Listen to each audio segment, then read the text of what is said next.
Excellent. I'm going to go ahead and call to order this joint meeting of the Board of Directors for the Waste Reduction District of Monroe County and the Citizens Advisory Committee of the Waste Reduction District of Monroe County. Mr. McGlasson, would you please call the roll for the Board of Directors to begin with? Thomas. Here. Piedmont Smith. Thompson. Here. Wiltz. Here. Jones. Here. Madeira. Swafford. You have a quorum. Excellent. And for the Citizens Advisory Committee, would you please call the roll? Chairperson Winia will call the roll for Great. Stacy. Thank you, sir. Absolutely. Matt Austin. Present. John Arnold. Bill Goins. Here. Brad Lucas. Here. Paul White. And Joseph Winia. I am present. There you go. Excellent. Thank you so very much. And again, thank you to the Citizens Advisory Committee for their hard work throughout the year. And we appreciate you. And we look forward to learning hearing your questions and getting your insights on this budget. But Mr. McGlasson, you are in the hot seat to present the 2026 budget. And we're all just taking this under advisement at this point for the public's edification. Right. We're not voting on this yet. And we hope to get some form of a comment or memo from the CAC before we actually vote on this ourselves. Yes. The pro forma, what we normally do. Thank you, sir. Commissioner Thomas is referring to, and it's, historically, we presented a first draft of the budget to the board at their July meeting, and have followed that up with a joint meeting with the CAC for both bodies to review the first draft of the budget together. And then generally the CAC at their meeting in July will prepare their written remarks that they're required to submit to the board, and those will be included in the meeting packet for the August meeting, at which point the board will be asked to vote on approving the budget and submitting it to the county council for adoption. So that is our process in general for how we do this. So and then I'm not sure, pretty much the same information, but I'm not sure if you're in the joint meeting packet or the board packet, but there's a memo on page 2 of the joint meeting packet. I'm sorry to interrupt, but could you share your screen? I am, yeah. Oh, okay, thank you. And also the same memo is on page 45 of the board of directors meeting packet. And that kind of goes through and summarizes a lot of the majority of the features, the changes from previous year, and that we're going to go through in detail here on the slideshow presentation. And I will get that up. But referring to the memos, we would note we did get confirmation from the state budget agency that there will be a 4% maximum levy growth quotient for 2026, which I had already prepared the budget, hoping, estimating, assuming that would be the case. So that is in there. Also, unfortunately, the Senate Bill 1 that was passed this year is going to have a negative impact on us. Included behind the memo in both packets is a sheet that I was able to find that did actually identify each taxing unit and assess or estimate a dollar amount that impact would have. Unfortunately, that was prepared in February, early on in the legislative process of that bill. So I'm sure that dollar amount that's listed is not accurate for the final version of the bill, but It is what I had to use to base a budget off of, so that's what we have. And that is also factored into the property tax revenue line. As indicated in the memo, we do have our annual budget workshop with the Department of Local Government Finance scheduled for July 22nd. So when it comes time to present the next revision, hopefully final revision of the budget in August, we will have firm numbers for all three tax lines. And then obviously depending on how much that's differs from what I currently have in there, will result in other changes in the expense lines, and in an effort to maintain a balanced budget to the extent that we can. So, okay. And here we go. My volume's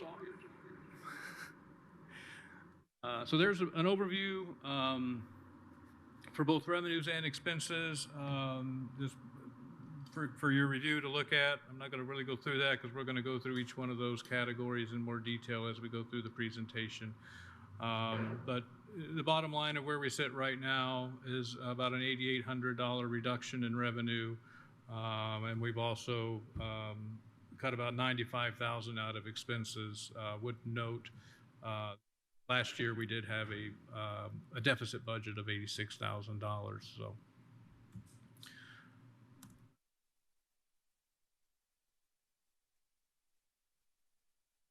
So again,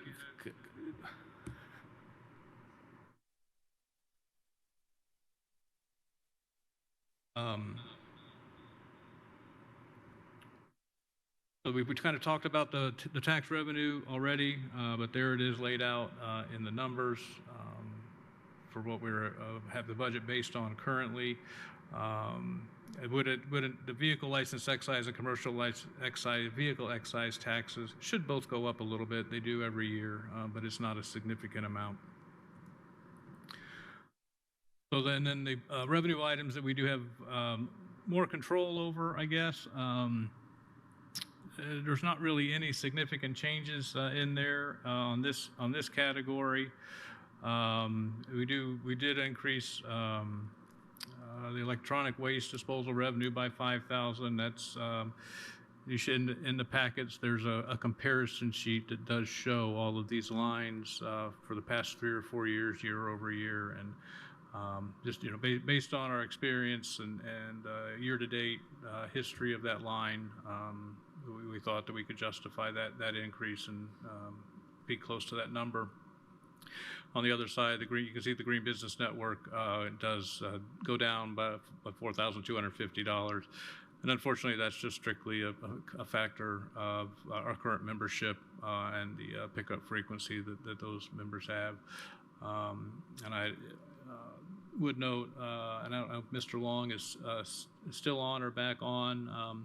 I do believe, since this has been put together, we do potentially have 2 or 3 prospective new GBN clients that we're talking with about signing on. So hopefully revenue will exceed that number.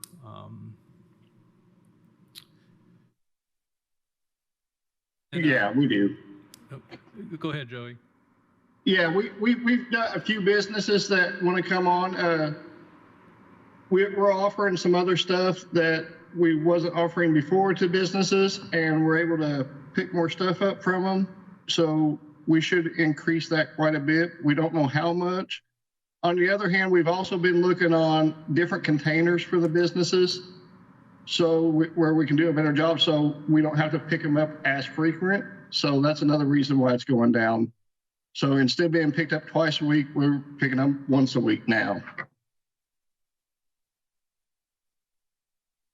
And then in the other income category, interest is wholly a function of the rate and the balance that we have in the bank. Indications are that we'll stay pretty consistent, so we think that that number will stay the same. Orange bag sales tax is strictly a function of that's the orange bags that we sell out of our household hazardous waste department that we do have to pay sales tax on. We don't anticipate a change in the host fee, and the the admin rental office, that's the county pays rent for the Purdue Extension Services to be housed in our building. We did enter in a new rental agreement with them earlier this year that should result in a slight increase for that. Hopefully help offset some of the utility increases we're seeing. Then sale of recyclables, there are some changes here that are based on the new contract with Rumpke.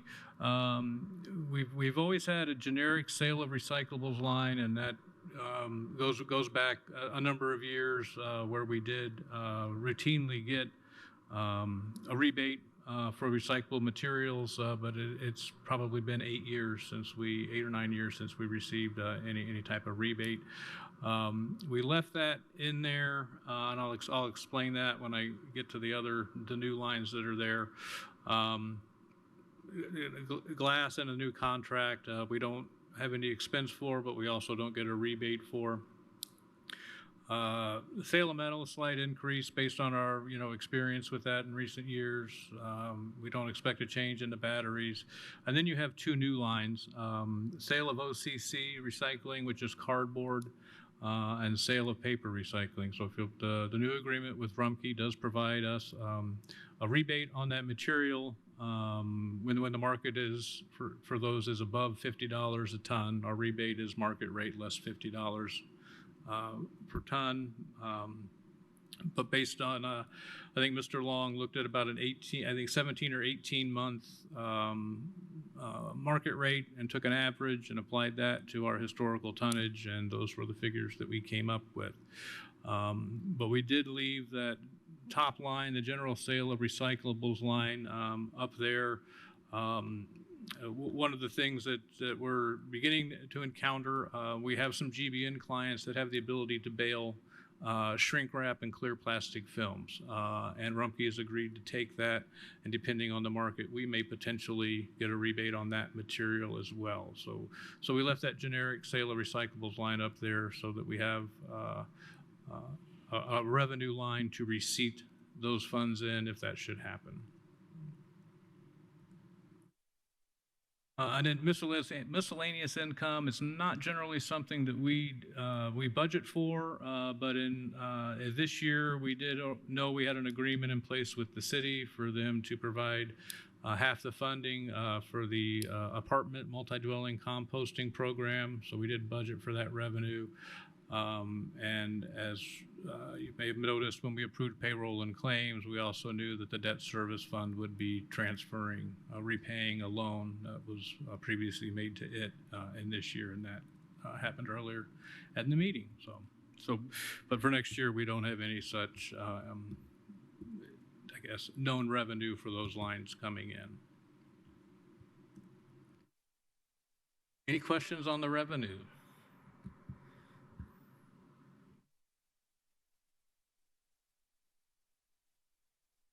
Any CAC members have questions? It's a joint meeting, so questions from any and all. Or we can certainly just go through the presentation and let you guys discuss it. Okay, please. Okay, so getting into the expense side, our first category is personnel services. As we try to do every year, there is a cost of living adjustment for all wages. We generally alternate between a % increase and just a flat increase applied across the board. This year would be a flat increase year for us. So based on the CPI index, we took a 3% cost of living adjustment, applied that to the median pay rate of all district positions, and you can see that came out to, for salaried employees, a $1,180 annual increase, and for hourly employees, 57-cent per hour raise.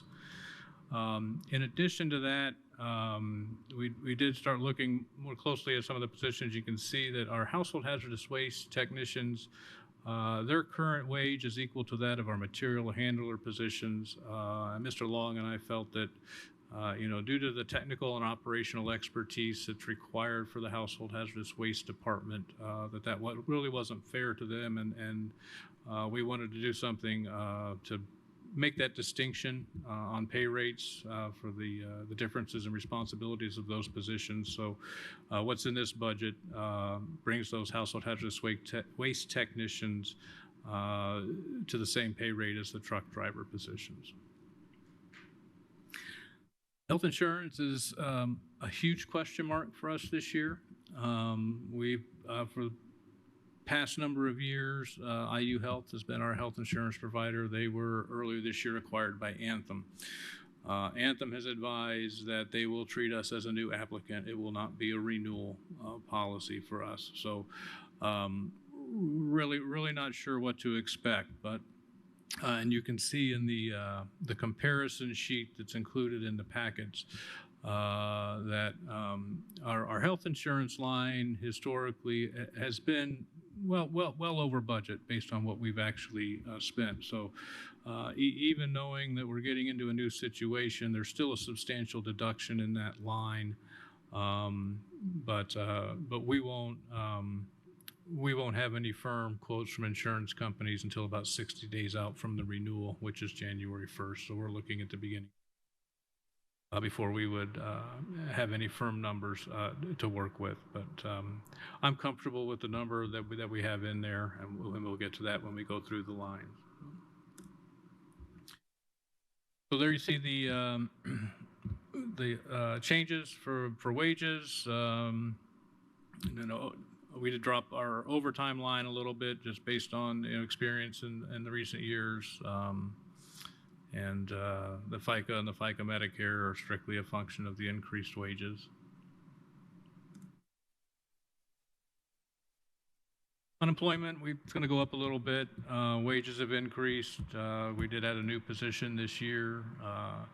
So we do think that's going to increase some. There you see the health insurance, $33,000 reduction. Still a substantial amount budgeted for that, particularly based on, if you look at that comparison sheet, what we've actually spent in previous years.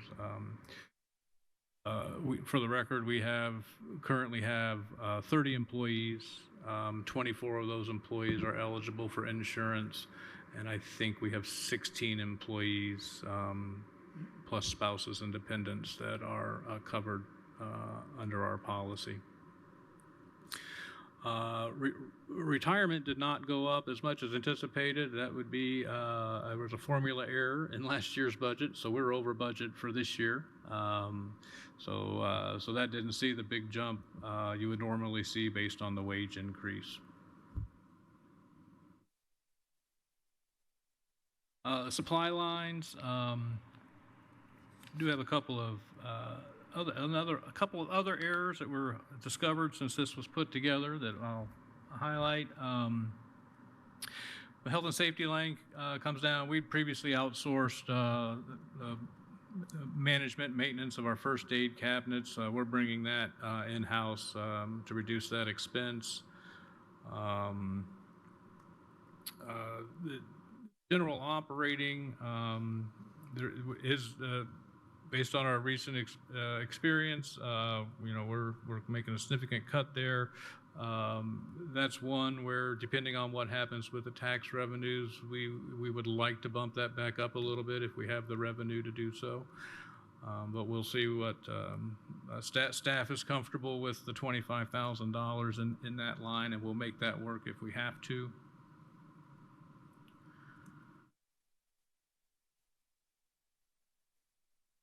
Those are not significant changes. The other supply line, that is one where we bumped that up significantly based on our current experience, and that's my error, because a big chunk of that is the reusable bags that we bought with our new name and logo and stuff on them that we were distributing at the fair. And obviously, we still have some of those left to distribute at other events.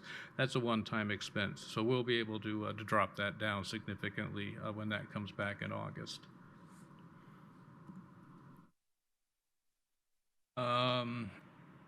The laboratory line, that drops, as I mentioned earlier, with the groundwater sampling. This year we had a long list.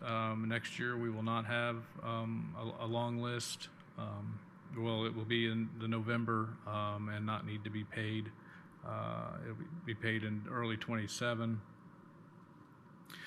The consultant line is a significant drop, and that's where we were paying for the apartment multi-dwelling composting.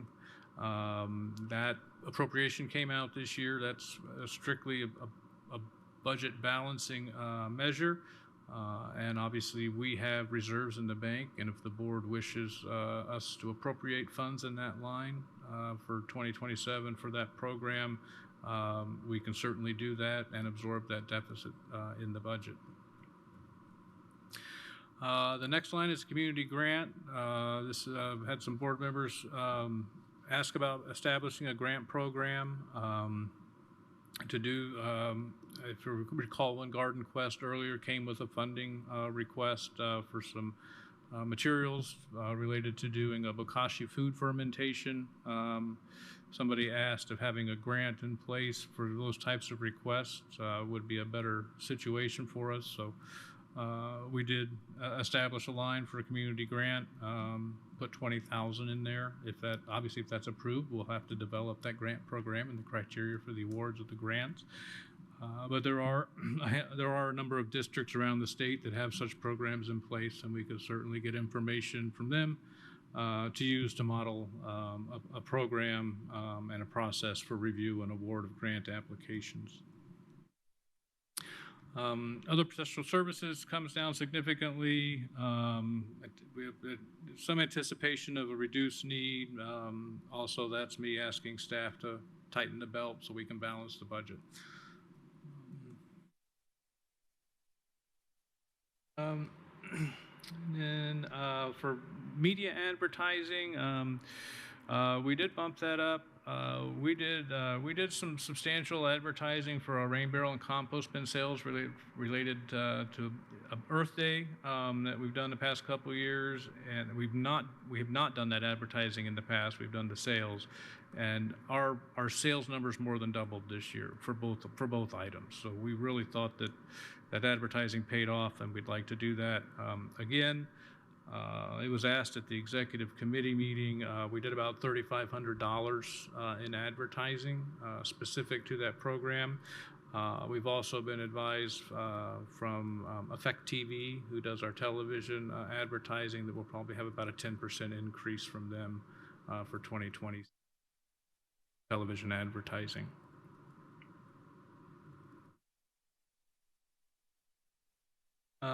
Hoping to see a little reduction in work comp. Would note that today we just received our results from our work comp audit, and we're actually going to get $1,600 refund for our premium from this year. So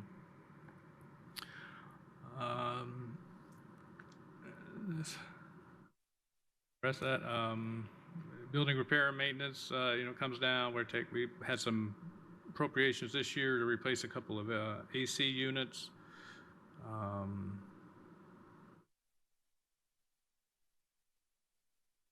Vehicle repair and maintenance comes down because we purchased 2 new trucks this year. Hopefully those won't need the repairs the old ones did. But we do have an increase in the other repair and maintenance lines. We just have other pieces of equipment and that we use that are going to need some work next year.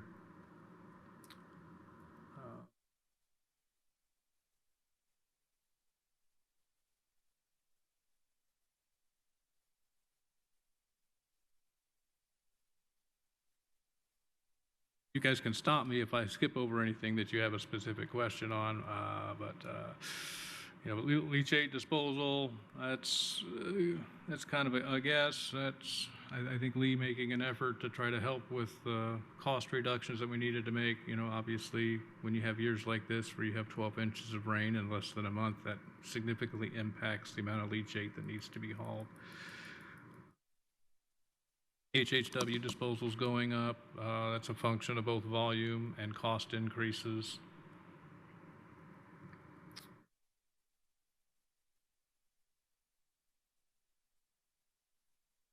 The hauling contract, if you recall, the new agreement with Rumpke actually does have a slight per haul increase in it. But I think we've mentioned before that we're making some changes, or trying to implement some changes with the recycling center employees on how hauls are being scheduled. And the Rumpke contract also did state that they could do same-day hauling or next business day hauling, which reduces the need for those employees to anticipate how much might come in the next 2 to 3 days, which was we had to do a 2 to 3 day lead time with the previous vendor on getting hauls. So we really think that's going to substantially reduce the number of hauls, and would hope that in barring substantial increases in volume in future years, we'll be able to reduce that even more. Glass hauling just comes out because that's included in the new hauling contract. And the recycling fees have a significant drop. That's based on the new contract. Recall we get a rebate for the fiber material, cardboard and paper, but we do also have to pay $90 a ton on the mixed plastics. But overall, the services and charges category, that's the bulk of our reduction in expenses of $78,000. The capital outlays, the other improvements is we always have that in there. That is specific to the landfill as a just in case. If we have to replace pumps, significant equipment of any significance, we want to have funds available to do that. No computer equipment purchases planned next year. We purchased the 2 new green business vehicles this year, do have $50,000 budgeted, would like to replace, or not replace, but get a vehicle for administration and outreach. I know that Ms. Pokral currently uses what we call the Butterfly Mobile, which has a very fancy paint job on it, and it's plugging away, and there's no reason to get rid of it. But with Ms. Strand expanding what she's doing and having more opportunity to go out and work with GBN clients and other businesses to do waste audits and help them find ways to reduce their waste generation, we thought it would be appropriate to get a second vehicle so they didn't have to schedule around each other. And also have money in there to purchase a dump trailer that could be used for both the recycling centers to bring in gravel for our lot when we need to do lot repairs, and the compliance department could also use that for larger dump cleanups or heavy items from when they're doing illegal dump remediation. That is the operating budget. We got 2 more to do, but that summarizes the operating budget. This is probably the biggest of the budgets, obviously. So, yeah. And it looks like Councilmember Wills has a question. Regarding the leachate disposal and the fact that we did have a very wet spring, early summer. Are we anticipating staying within the 2025 budget for this year, given the rain situation?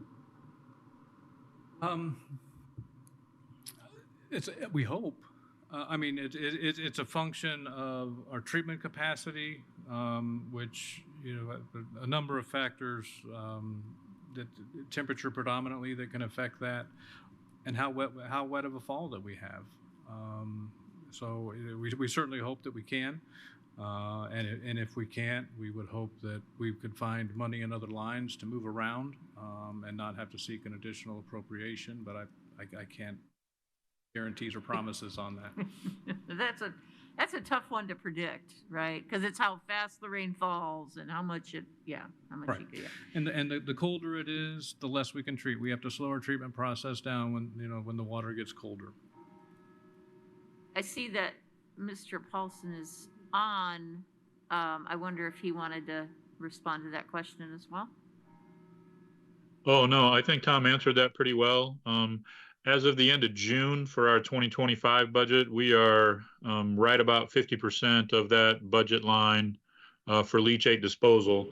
If you, from the board meeting, you will see what my previous report was that our leachate total so far through 6 months is as much as we had all last year and as much as we had for 2023. So this year we are, I'm squeezing as much as I can out of that treatment plant. And it's still, when we get 4 or 5 inches of rain in 2 to 3 days, that's just too much for us to handle with that treatment system. And thankfully, Kevin Hunter and Bynum Fanuel is Johnny on the spot with that stuff. So whenever I call him, even on the weekends, Kevin takes care of what we need to take care of to make sure that we're in compliance with the state. And I'm hoping that we can kind of continue what we're doing. And I'm hoping that, we kind of get to a dry part of the year so that we can slow down a little bit and try to, take care of what we got to take care of, but not as hard as we've been running. So I hope that helps. Yep. Yes, thank you. Excellent. Thank you. Let me see if my other colleagues here on the board have any questions. This is the meatiest part of the budget, obviously. Yes. Anything else? Did you have another? Good. Councilmember Wells. Under other supplies, slide 6, I think it was, you had, you might have said this and I missed it, but obviously there's a big change there, and you said something about it'll probably drop. Can you remind me what that when I put about? this together, I had forgotten that we purchased new reusable bags with our new name and logo to distribute at fair and other events, and I forgot that expense was in there, and I was just looking at our year-to-date number and thinking, oh, we're going to have to increase that. But no, that was a one-time expense, and we won't have to account for that next year. So that number will come down on in the final. Yeah. Right. Okay.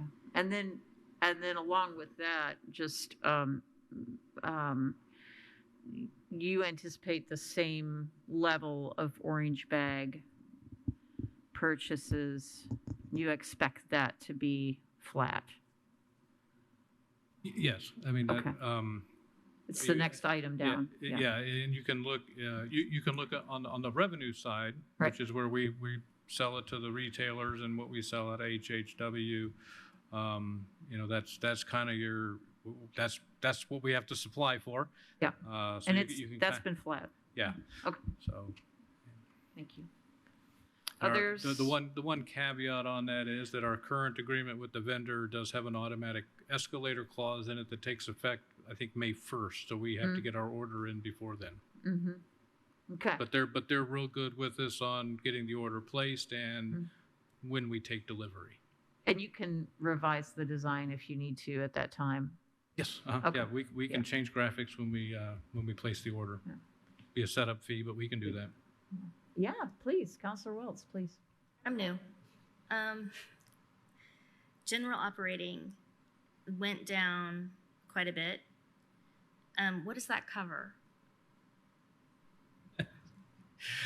A number of things. A lot of it is related to, supply materials that are used at the recycling centers and the household hazardous waste department to HHW predominantly to prepare items for transportation. Some of the things, some of the vendors that we use when we buy the containers that they want things in, those are very expensive, but those include the recycling or the disposal of material, and those would actually come out of the disposal line in the services category. But other packaging materials that we have to get are not provided by the vendor or do not include the recycling or disposal of that material, and that would come out of the general operating line. There's and Mr. Paulson or Mr. Long can probably give you more detail than I can about the types of items that their various departments that aren't office supplies or health and safety supplies that they have to purchase on a recurring basis to keep things moving. One of the major ones would be like the Sharps containers that we pass out to the residents. We buy quite a few of those, and we do it on an exchange basis. So a customer can come in, get one for free, bring it back full. That's something that would come out of general operating. That's one of the major ones for the HHW. Okay. Oh, I didn't know that. That's great. Thank you. Anyone else from the board? And then Mr. Winnie, if you want to see if there are questions on the CAC.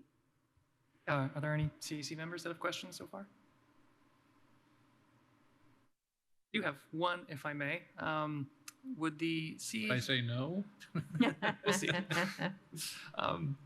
Do the CAC requested funds come out of this operating budget, or this portion of the budget? Yes, yeah, what we're looking at includes the budget request from the CAC Okay. in full, yes. Okay, in full, got it. All right, thank you. And I'll just note for the record that Mr. White from the CAC has joined the meeting as well, for the record. All right. If I can real fast follow up on Mr. Winnia's question, and in the joint meeting packet, beginning on page 20, is the budget separated out by department. The CAC is identified as a department.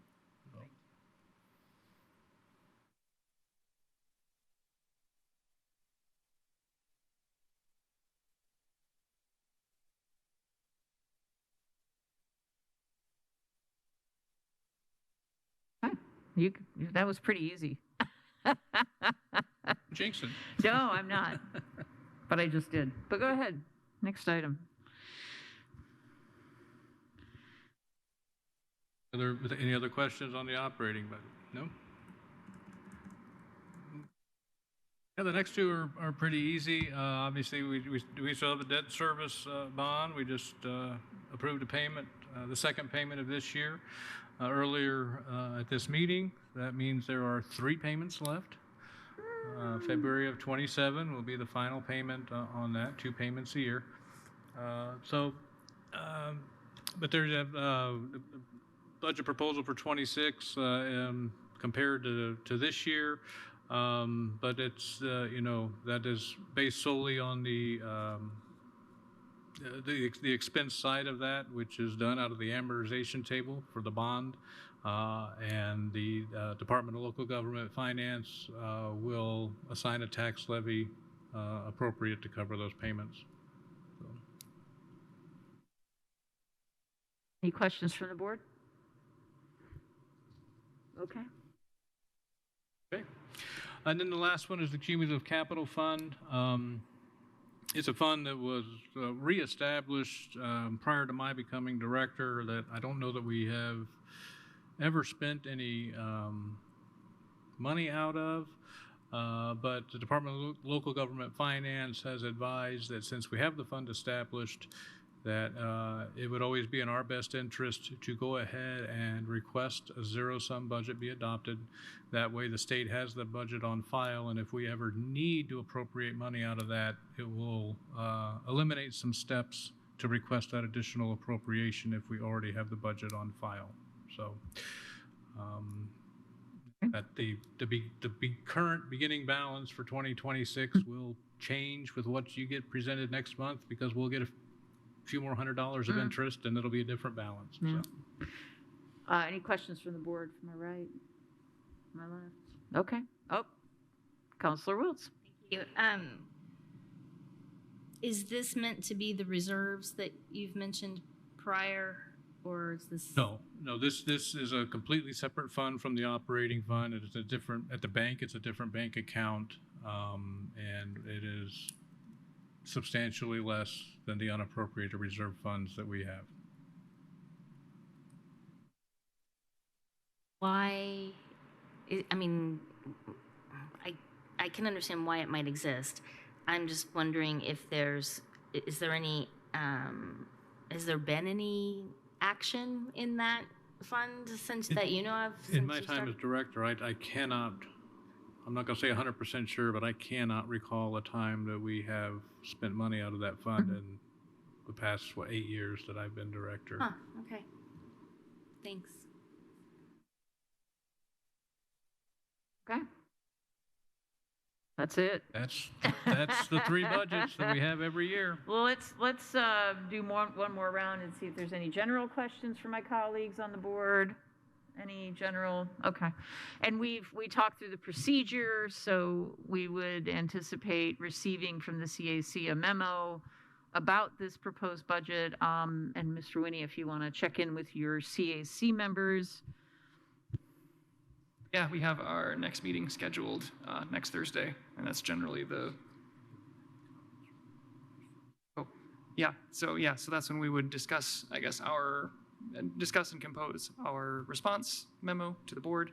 Were there any other thoughts, comments, or questions now while we're together during the joint session for the board or Director McGlasson? Yeah, Matthew Alston. I'm excited to see the potential for the grant funding. That's very exciting. Yeah, so I'm very happy to see that. Thanks, Matt. Anyone else? All right, All right. I think that's good for us. That's great. And again, thank you to the CAC for your work throughout the year, and we look forward to seeing your memo. And we look forward to receiving from Mr. McGlasson whatever revisions need to be made based on workshopping with local government finance and looking at some of the numbers that you already talked about. So we look forward to seeing that. And then we will be reviewing this in August for a vote before it goes to the county council. Anything else for the good of the order today? Great. Thank you all so very much. Be well. We're adjourned.